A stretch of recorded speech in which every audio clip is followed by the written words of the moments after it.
इस कमजोर लोगों के साथ, सरकारी कर्मचारियों के साथ भी ये सरकार लापरवाह है, मजाक करती।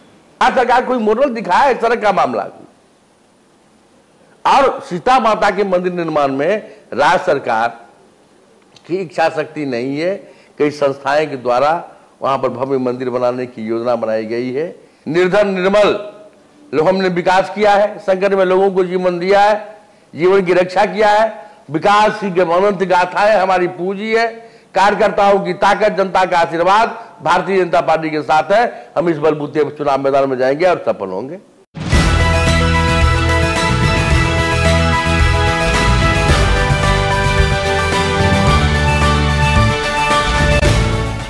जनहित से जुड़े मुद्दों के लिए सरकार योजनाएं लाती है और उस योजनाओं को धरातल पर उतारने के लिए ग्राम पंचायत, जो ग्राम स्वराज की स्थापना हुई, उस तरह से उसको दिया जाता है, ताकि एक चौपाल लगाया जाता है जिसको ग्राम सभा कहते हैं। और ग्राम सभा लगा करके योजनाओं को पारित किया जाता है ताकि जनता के बीच में जो जन कल्याणकारी योजनाएं हैं उसको धरातल पर उतारा जा सके। नमस्कार, मैं विक्रम भगत नागवंशी और आप देख रहे हैं मधुबनी न्यूज।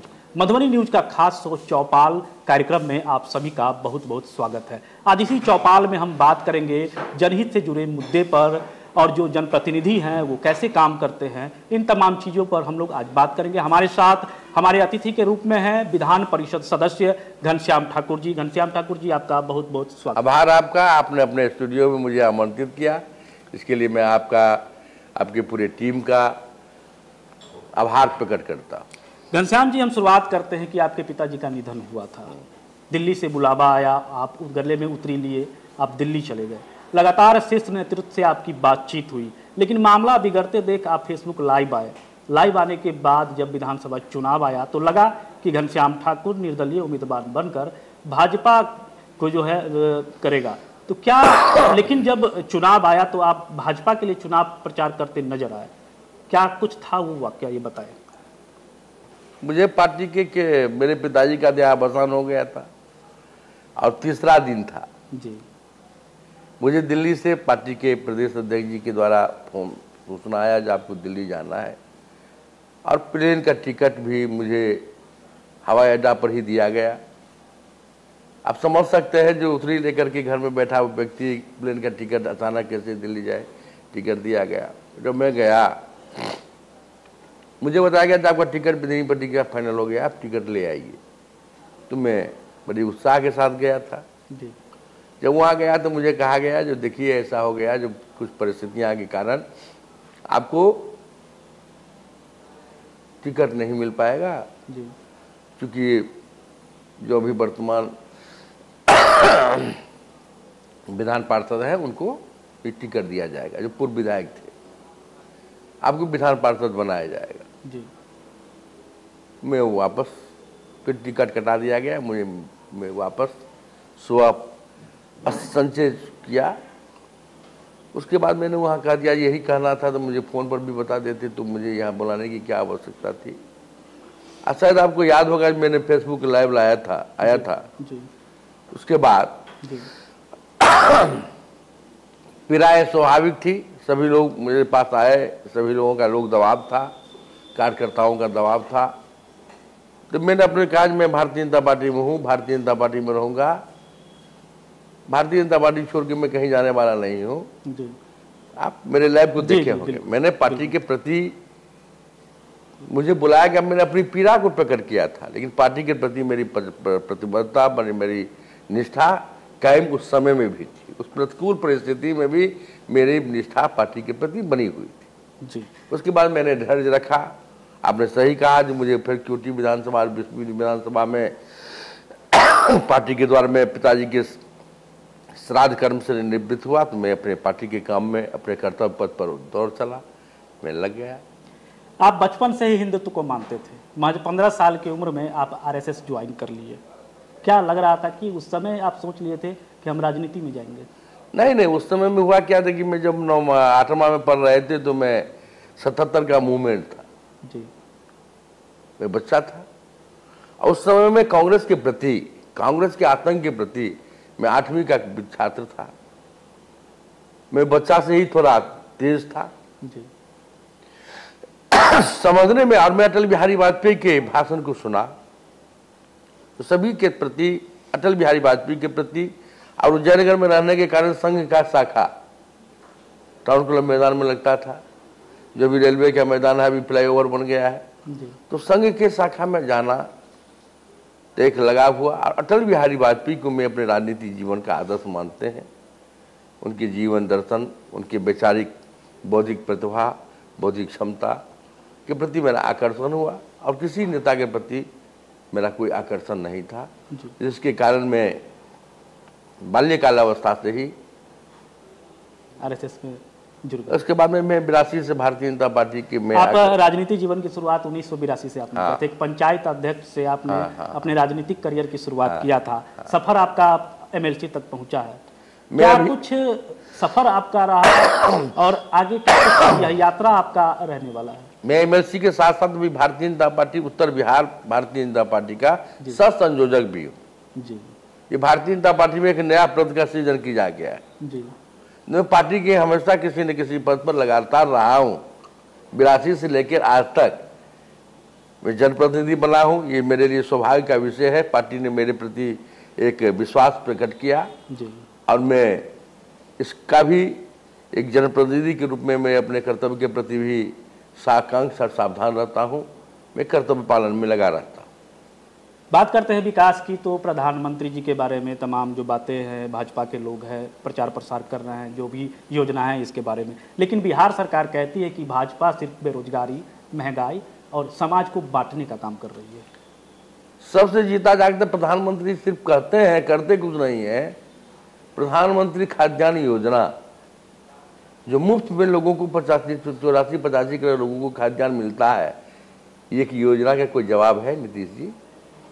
यदि आपके प्रति बिहार की जनता, गरीब जनता के प्रति हमदर्दी है तो यूपी में, मध्य प्रदेश में राज्य सरकार के द्वारा तेल, दाल, चीनी दी जाती है। आप भी दे सकते हैं उसमें बढ़ा करके मुफ्त में। आपको किसने रोका है? प्रधानमंत्री ग्राम सड़क योजना किसकी योजना है? आज सुकन्या योजना के सुकन्या योजना बालिकाओं के लिए, जो 0 वर्ष से लेकर 18 वर्ष की लड़कियों के लिए सुकन्या योजना, किसकी योजना है? हर गांव विद्युतीकरण योजना, आप पहले भी सरकार में थे, कल भी आप बयान दे रहे थे बिहार में कितना 700 मेगावाट बिजली था। जब एनडीए की सरकार बिहार में 2005 में बनी तब बिजली का उत्पादन क्या हुआ, बिजली में किसका योगदान है, ये किसी से छिपा हुआ नहीं है जी। आप निर्लजता की प्रकाशता ये है विक्रम जी, मैं मधुबनी जिला से आता हूं, मैं पूरे बिहार का आंकड़ा नहीं अभी देख करके मधुबनी की ही बात करता हूं। मैं मधुबनी का बेटा हूं। मधुबनी में 24 लाख लोगों को आयुष्मान कार्ड बनना था, भारत सरकार की योजना है जी। इस 24 लाख परिवार को 5 लाख की मुफ्त चिकित्सा सहायता देने की योजना भारत सरकार 18-19 में ही दे दी मधुबनी को बनाने के लिए, लेकिन उसकी प्रतिशत उपलब्धि है मात्र 3 लाख लोगों को ही आयुष्मान कार्ड बनाया गया है। 21 लाख लोगों को अब तक वंचित रखा गया है। भारत सरकार की संचालित योजनाओं में रोड़ा अटकाना, उनकी योजना को समय पर क्रियान्वयन नहीं करना, इसके लिए जिम्मेवार है राज्य सरकार के लोग। अपनी नाकामी को छिपाने के लिए, अपने कुकर्मों पर पर्दा डालने के लिए ये लोग महारथी हासिल किए हुए हैं। अब एक बात करते हैं, एक श्रृंखला है जी। किस किस योजना पर? अभी प्रधानमंत्री विश्वकर्मा योजना 18 पिछड़ी जात के लोगों के लिए कल्याणकारी योजना है। 7 दिनों का ट्रेनिंग दिया जाएगा, उससे 500 रुपया प्रतिदिन उनको मानदेय दिया जाएगा। उसके बाद 15,000 रुपये के विभिन्न स्वरोजगार में लिप्त लोगों को 15,000 का टूल किस्त दिया जाएगा। उसके बाद 1 लाख रुपया के 5 रुपये प्रति ब्याज की दर से उन्हें रोजगार के लिए ऋण दिया जाएगा और 1.5 साल पर यही सुधार देंगे तो फिर अगले 1.5 साल के बाद उन्हें 2 लाख रुपया दिया जाएगा। ऐसी योजना गरीब उत्थान के लिए, पिछड़ों के उत्थान के लिए भारत की सरकार आदरणीय नरेंद्र मोदी की योजना है। कितनी योजना का नाम गिनाऊं, बिहार सरकार उसकी जवाब नहीं दे सकती है। अब उनका चेहरा तो सामने में है। ये निश्चित ही सदन में आपने मैथिली भाषा को द्वितीय राजभाषा के रूप में लाने के लिए मांग रखा था। क्या लग रहा है कि इससे मिथिलावासी को कितना लाभ होगा? अभी द्वितीय राजभाषा है, जब तक भाषा का सम्मान नहीं होगा।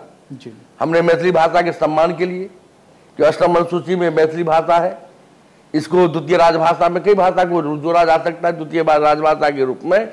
कई भाषा को राज्य सरकार जोड़ सकती है, लेकिन अभी बीपीएससी की परीक्षा से भी मैथिली को हटा दिया गया है। ये राज्य सरकार मैथिल और मिथिला विरोधी है, जिसका जीता जाता है उदाहरण है जो हमने मांग किया सदन में। सरकार ने कहा जो नहीं, हम लोग मैथिली के प्रति प्रतिबद्ध है, कटिबद्ध है, मिथिला के उत्थान के लिए जवाब दिया गया। वे उनके मंत्री जी जवाब दिए थे, सदन में मौजूद थे मुख्यमंत्री जी। लेकिन उसके बाद कुछ ही दिनों के बाद में बिहार लोक सेवा की प्रतियोगी परीक्षा से मैथिली भाषा को हटा दिया गया। ये सरकार कितनी निर्लजता है, सदन में दिए गए वक्तव्यों से मुकरने वाली सरकार इस सदन को गुमराह कर सकती है, वो आम जनता को क्या करती है। माधवापुर, बेनीपट्टी, मधेपुर, झंझारपुर अमूमन बाढ़ की चपेट में होता है। क्या बाढ़ का अस्थायी निदान है तो सरकार क्यों नहीं? मैं सदन में गया था जी, मैं सदन में मामला उठाया था। धौस नदी जो मधवापुर से निकलने वाली है, दोबारा शंभू के और त्रिमुहान में आकर के वो रातू मारहा नदी मिलकर के त्रिमुहान में 3 नदियां मिल जाती है, वो तटबंध राज्य सरकार उसकी मरम्मती नहीं कराती थी जी। लेकिन मेरे सदन में पहला क्वेश्चन यदि कोई था तो बेनीपट्टी अनुमंडल की बाढ़ समस्या के निदान के लिए मेरा था। करहारा सुरहोल में जो टूटा हुआ था, तरैया में जो टूटा हुआ था, फिर अंदौली में करोहुआ में जो टूटा हुआ था, इसका मामला हम उठाए थे जी। बिल्कुल, इससे पहले किसी जनप्रतिनिधि के द्वारा इस मुद्दा को नहीं उठाना जाना ये दुखदायी था, दुखद था। लेकिन मैं इस मामले को उठाया, मैं उसके लिए दिन रात लगा हूं। और राज्य सरकार ईमानदार नहीं है, ईमानदार प्रयास नहीं है, लेकिन मैंने अपने दबाव दे करके जल संसाधन विभाग के द्वारा बांधों की मरम्मती तो करवा दिया। उसके बाद में तो जब से मैं विधान पार्षद हूँ तब से बेनीपट्टी अनुमंडल में बाढ़ नहीं आई है जी। एक मुद्दा है जो बातें सामने आई थी, मीडिया में भी चला था कि आपके यहाँ के रामचंद्र चौधरी जमीन रजिस्ट्री को लेकर के कहा था, बयान दिया था कि घनश्याम ठाकुर दबंगई करते हैं। घनश्याम ठाकुर कितना दबंग है? मैं 42 साल 1982 से लेकर अब तक जी, मैं कितना दबंग हूँ, कितना सहज हूँ, उस समाज के सामने में खुले किताब की तरह। रामचंद्र चौधरी जी की का बयान इन्होंने दिया था जब जमीन लेकर के इन्होंने पैसा नहीं दिया जी। उनका बयान ही अपने आप में विरोधाभासी था जी। कभी 60,000 रुपया दिया, कभी 17,000 दिया, कभी 90,000 दिया। जमीन का दाम था 1 लाख रुपया। कोई व्यक्ति ऐसा है, किसी ने ऐसा कहा है? घनश्याम ठाकुर ऐसा किए हैं। उसके बाद में समाज के दबाव के कारण फिर बाद में उन्होंने उसके बाद में कोई आज तक चुनाव, जिला परिषद में हमारी पत्नी चुनाव लड़ रही थी, कुछ लोगों ने बहका करके, और समझते ही हैं जो बहकने वाले कुछ लोग बहक जाते हैं जी। वो किसी दबाव में आकर के, किसी प्रभाव में आकर के, और सामान्य स्थिति में उन्होंने ऐसा बयान वक्तव्य नहीं दिया था। वह विशेष परिस्थिति में हम लोग आ जाते हैं, उसका नाम नहीं लेना ही बिहार में। कुल मिलाकर के कहा जाए जो घनश्याम ठाकुर समाज हित से जुड़े हुए लोग हैं और समाज के लिए सदैव खड़े रहते हैं। वो तो प्रत्यक्ष का प्रमाण क्या है जी। मिथिला के लिए एम्स निर्माण एक बड़ा मुद्दा है। राज्य सरकार कहती है कि केंद्र सरकार का मनसा ठीक नहीं है, केंद्र सरकार कह रही है कि राज्य सरकार जमीन नहीं दे रही है। ऐसे में मिथिला के लोग कहीं ना कहीं एम्स से वंचित होते दिख रहे हैं। एम्स के निर्माण के लिए भी मैंने सदन में भी मामला उठाया था जी। तो दरभंगा में 300 एकड़ जमीन, 200 एकड़ जमीन भारत सरकार मांग रही थी जी। राज्य सरकार का आज नहीं है, पीएमसीएच में बनाइए। जी। पीएमसीएच में कैबिनेट से मंजूरी करके जमीन भी दिया। उस कैबिनेट में वहां पर भारत सरकार के डायरेक्टर बहाल भी कर दिया गया। अब 1200 करोड़ रुपया 18-19 में ही राज्य सरकार को समर्पित कर दिया गया। फिर बाद में हाल में जब नया गठबंधन बना है तो एकमी ये जो बाईपास जो है एकमी से लेकर के सोहन के बीच में टापू में आप जमीन को भर के सरकार को हैंडओवर कराइए। आपकी मंशा यदि ठीक है, लेकिन ये सरकार मिथिलांचल मैथिल समाज विरोधी है, गरीब गांव गरीब विरोधी है। ये आयुष्मान के कार्ड किसको बनता है? उसमें तो किसी जात का बंधन नहीं है। ये सरकार इतनी निर्लज्ज है कि गरीबों को आयुष्मान कार्ड देने में सक्षम नहीं है। गरीबों की सुविधा के लिए एम्स यहां बने, उसके 1200 करोड़ रुपए भारत सरकार दिया है, तो अब तो ऑनलाइन है। ये तो कोई छुपी हुई बात नहीं है। यदि हमारी मंशा स्पष्ट नहीं होती, साफ नहीं होती, हम मिथिलांचल के लिए और उत्तर बिहार के लोगों के लिए कटिबद्ध प्रतिबद्ध नहीं होती यह सरकार, तो पैसा देने की क्या जरूरत है? यहाँ डायरेक्टर बहाल होने की क्या जरूरत है? सत्य के सामने में। लेकिन ये इसको लेकर के भाजपा का क्या स्टैंड होगा? भारतीय जनता पार्टी ने हाल के दिनों में अपने दरभंगा के लोकप्रिय सांसद, बिहार भारतीय जनता पार्टी के सभी शीर्ष नेता, हम लोग भी, पूरे मिथिलांचल के जनप्रतिनिधि भी वहां पर हम लोग अनशन पे बैठे थे। सरकार से ये मांग किए थे, जिस जमीन पर वो आप देना चाहते हैं उसी जमीन पर हम लोग अनशन में बैठे थे। इस जमीन को भर के आप भारत सरकार को हैंड ओवर कराइए, हम लोग इसी जमीन पर बनाएंगे। बिल्कुल। दोनों सरकार उद्योग को लेकर के तमाम दावे कर रही है, लेकिन रैयाम, लोहट, सकरी चीनी मिल अपने अस्तित्व को खो रहा है। क्यों नहीं इस पर सरकार की नजर जा रही है? आपको याद होगा आजाद भारत से पहले ये दोनों चीनी मिल अंग्रेजों के द्वारा स्थापित की गई थी। जब श्रीमान 90 में लालू जी की सरकार आई, चाचा भतीजा की सरकार में ये मिल बंद हुई। आपको याद होगा जब हमारे उद्योग मंत्री थे शाहनवाज हुसैन, उससे पहले उद्योग विभाग भी, बिहार में कोई विभाग होता है उससे पहले उद्योग विभाग कोई लोग जानता भी नहीं था।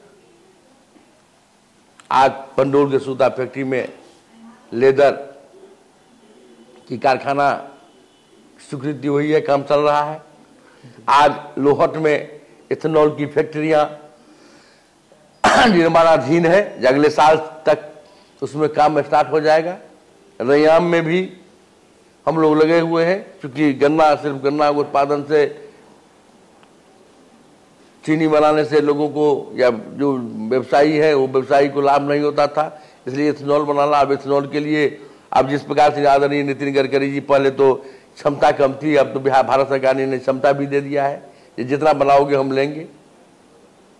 तो उद्योग बिहार में लगे, इसके लिए भारत सरकार, आदरणीय नरेंद्र भाई मोदी जी, नितिन गडकरी जी कटिबद्ध और प्रतिबद्ध है। लेकिन राज्य सरकार, अब बिहार में जो कानून, जो कोई उद्योग करेगा उद्योग के कानून व्यवस्था का राज चाहिए। क्या आज कानून व्यवस्था का राज बिहार में है?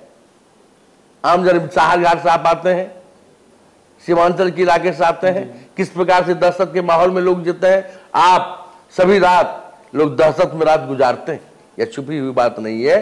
राज्य सरकार पहले कानून व्यवस्था ठीक करे, और यदि 2024 में हम लोग पुनः सरकार में भारतीय जनता पार्टी की सरकार तीसरी बार बनेगी, 2025 में भी जब तक भारतीय जनता पार्टी के नेतृत्व वाली सरकार नहीं बनेगी, तब तक इन समस्या का समाधान दूर दूर तक दिखाई नहीं पड़ता।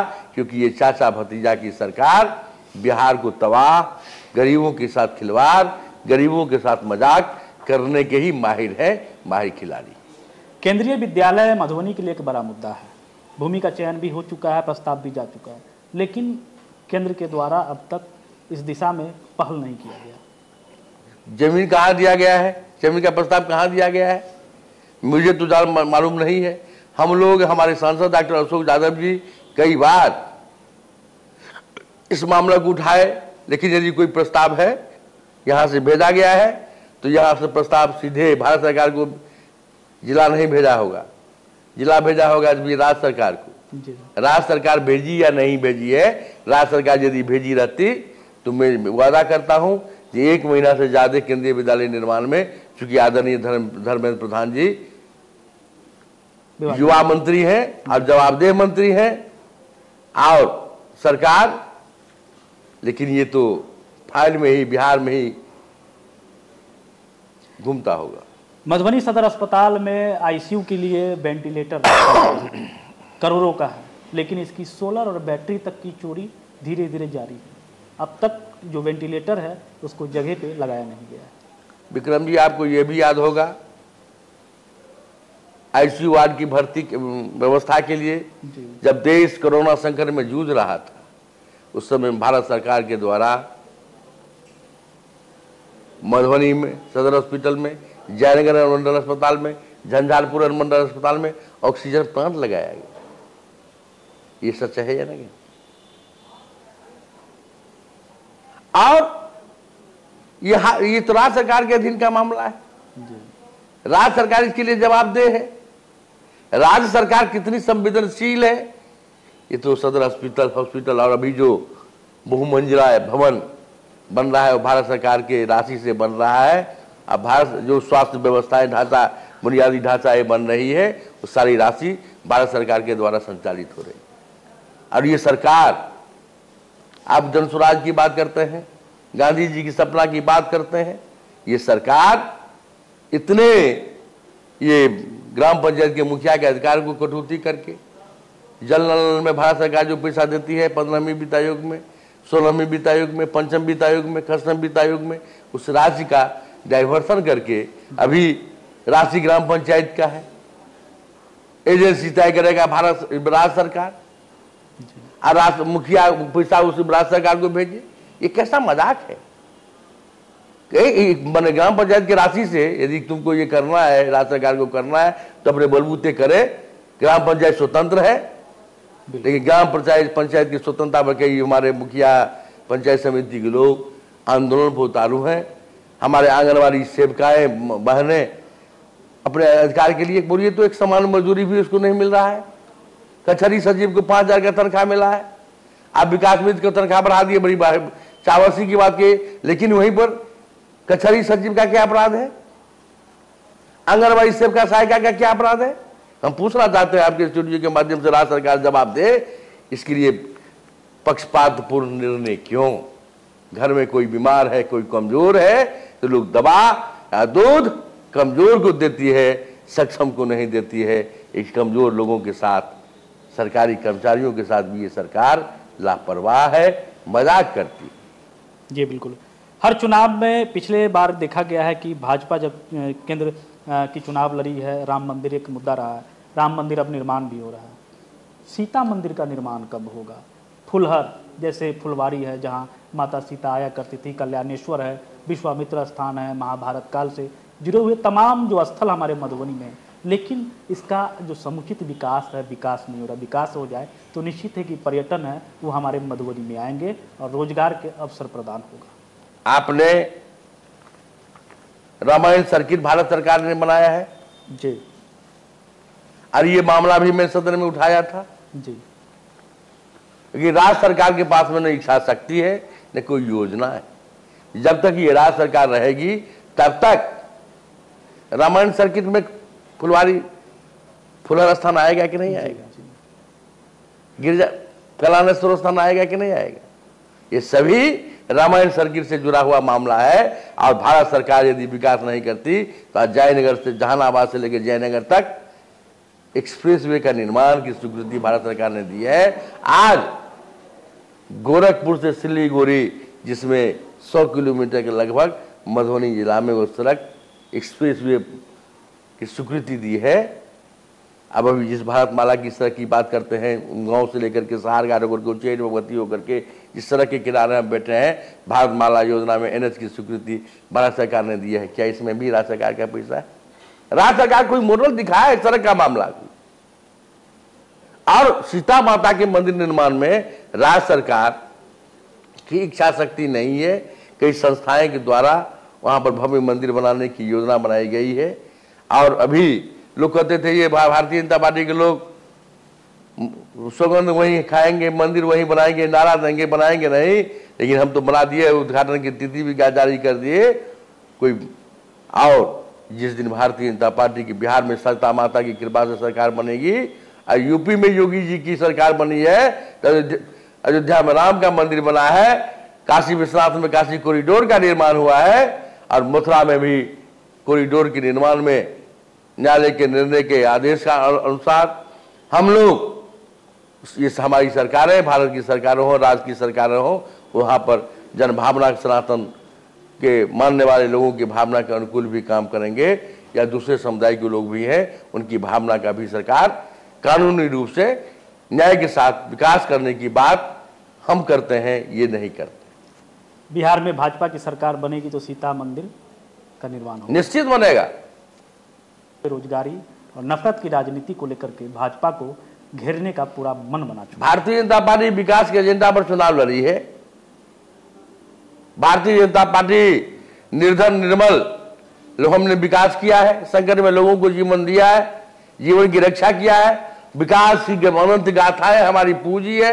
कार्यकर्ताओं की ताकत, जनता का आशीर्वाद भारतीय जनता पार्टी के साथ है। हम इस बलबूते पर चुनाव मैदान में जाएंगे और सफल होंगे।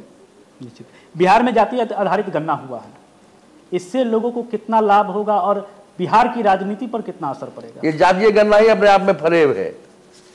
और ये जाति की गणना कैसे की गई है? यदि सवर्ण समाज के लोग, घर पर जितने लोग हैं उसकी गिनती की गई है, बाहर के लोगों को छाड़ दिया गया है। जी। ये बताया गया घर पर नहीं है। गणना यदि करना है तो कुल संख्या गिनती करते हैं ना, कुल संख्या इतनी है, ये इतने बाहर है, इतने यहां पर है, तब समझ में आती। ये तो गठबंधन के लोगों को समझाने के लिए और लोगों को भ्रम देने के लिए लोग भ्रम की राजनीति करते हैं, भ्रम पैदा करके लोगों को गुमराह करते हैं। यदि इसी जातीय गणना के समय के आधार पर काम हो तो नीतीश जी पिछड़े समाज की ज्यादा भागीदारी है, हिस्सेदारी है, उसको यदि 2 मुख्यमंत्री आप बना देते, किसी पिछड़ा के बेटा को मुख्यमंत्री बना देते। भारतीय जनता पार्टी ने पिछड़ा के बेटा को मुख्यमंत्री बनाया, लालू प्रसाद यादव को भी भारतीय जनता पार्टी के समर्थन पर मुख्यमंत्री बनाने का साथ दिया था। नीतीश जी आपको हम लोगों ने भी बनाया था समर्थन दे करके कि आप साथ दिखाइए कि पिछड़ा के बेटा को मुख्यमंत्री बनाने का, लेकिन आप में वो साथ नहीं है। आप चचा भतीजा सत्ता के लोभी है। आप में जज्बा कहाँ है? एक पिछड़ा के बेटा को भारत का प्रधानमंत्री बना करके हमने देश भारत माता की सेवा करने के लिए आदरणीय नरेंद्र मोदी जी को भारतीय जनता पार्टी ने आगे किया है। और समय आएगा तो भारतीय जनता पार्टी में भी जनता के भावना के मुताबिक भारतीय जनता पार्टी निर्णय करेगी। इनमें कहां ताकत है? निश्चित।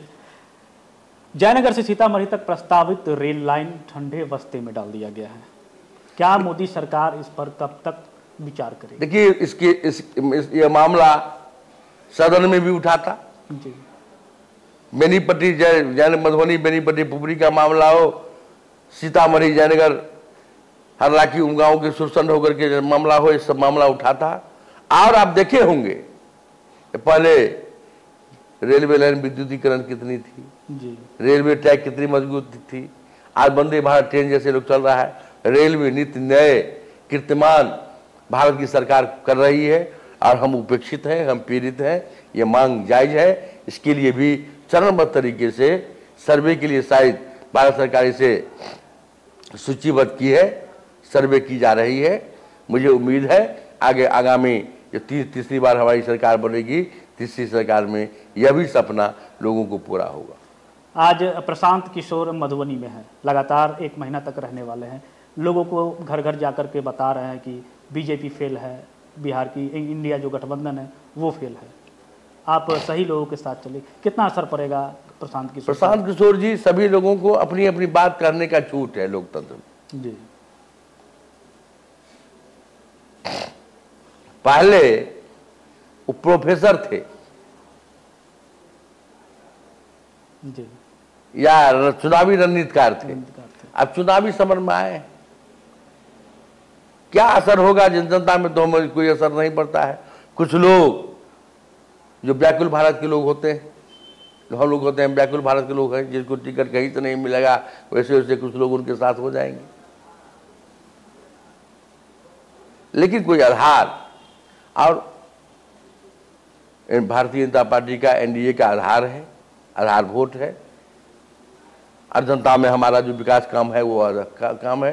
प्रशांत किशोर जी अपनी बात का 1 महीना रहे, 6 महीना रहे, लग करके लगे हुए हैं।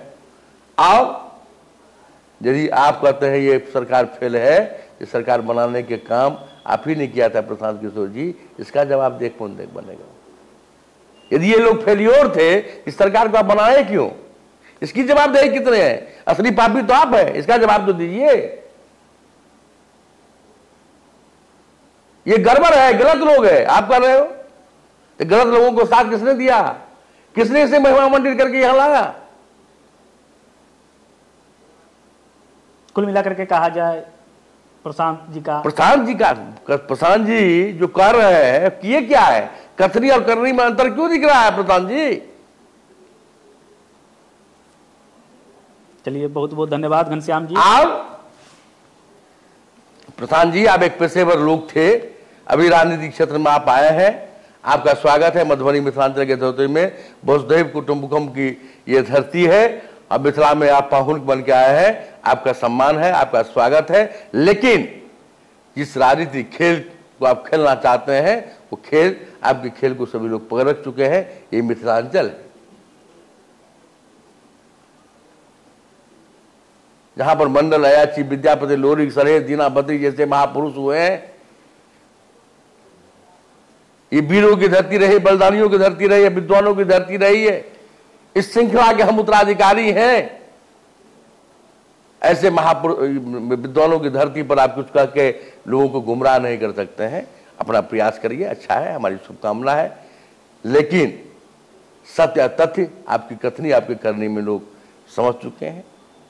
बहुत बहुत धन्यवाद घनश्याम जी, आप समय दिए मधुबनी न्यूज के खास शो चौपाल में, इसके लिए बहुत बहुत शुक्रिया। तो ये थे घनश्याम जी, विधान परिषद सदस्य हैं, और आज चौपाल में आपने सुना इनसे जो भी बातें हैं विकास को लेकर के, हर तरह की बातें इनसे हमने चर्चा किया। आप बने रहे मधुबनी न्यूज के साथ। बहुत बहुत धन्यवाद।